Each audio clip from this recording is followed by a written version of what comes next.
पाकिस्तान और पीओके में घुसकर आतंकी कैंपों को मिसाइल से तबाह करने की भारत की सैन्य कार्रवाई के बाद पाकिस्तान के साथ तनाव चरम पर है। बृहस्पतिवार को दोनों के बीच जंग जैसे हालात बन गए थे। एक दूसरे के खिलाफ ड्रोन और मिसाइलों का इस्तेमाल हुआ, मगर यहाँ पर अंतर ये रहा कि भारत ने S-400 मिसाइल डिफेंस से पाकिस्तानी हमले को नाकाम कर दिया। वहीं भारतीय हथियार पाकिस्तान में बिल्कुल अपने सटीक टारगेट पर जाके गिरे। इसी बीच भारतीय अधिकारियों ने पाकिस्तान से दागी गई मिसाइलों के मलबे बरामद किए हैं। इसमें सबसे अहम मलबा चीन में बनी PL-15A beyond visual range air to air missile यानी कि BVRAAM का है।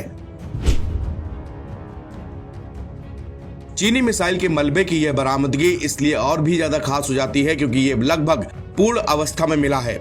इसका मतलब है कि भारत को इस चीनी मिसाइल के राज का पता लग जाएगा। पंजाब के होशियारपुर से बरामद किए गए मलबे में अधिकारियों को महत्वपूर्ण चीजें बरामद हुई। इसमें प्रपल्शन सिस्टम, डेटा लिंक और इनर्शियल रेफरेंस यूनिट शामिल है। हाल ही में ये मिसाइल का तीसरा मलबा मिला है।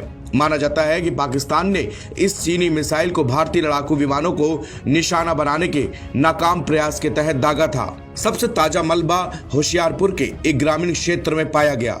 पहले दो मिले मलबों की तुलना में इस बार मिसाइल काफी पूर्ण अवस्था में है। इस मिसाइल की डिजाइन और इसकी प्रदर्शन क्षमता के बारे में महत्वपूर्ण जानकारी जुटाने में मदद मिलेगी। जानकारी के मुताबिक मलबे को भारतीय रक्षा अनुसंधान संस्थान यानी कि DRDO के पास भेज दिया गया है। PL-15E चीन की PL-15 मिसाइल का एक्सपोर्ट वर्जन है। इस मिसाइल में dual pulse propellant rocket motor और एक्टिव इलेक्ट्रॉनिकली स्कैन्ड रडार लगा हुआ है। यह मिसाइल मैक 5 की स्पीड से 145 किलोमीटर की दूरी पर मौजूद लक्ष्य को निशाना बना सकती है। डेटा लिंक और इनर्शियल रेफरेंस यूनिट मिसाइल निशाना लगाने की सटीक क्षमता को सुनिश्चित करते हैं। मिसाइल का लगभग पूर्ण अवस्था में मिलना बताता है कि अपने लक्ष्य को प्राप्त करने में विफल रही या फिर इसका ईंधन समाप्त हो गया। इसके कारण यह बिना विस्फोट किए ही जमीन पर गिर गई।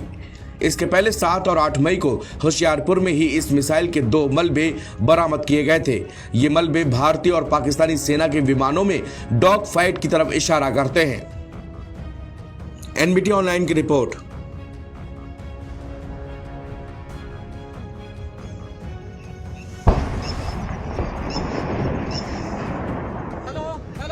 वो देख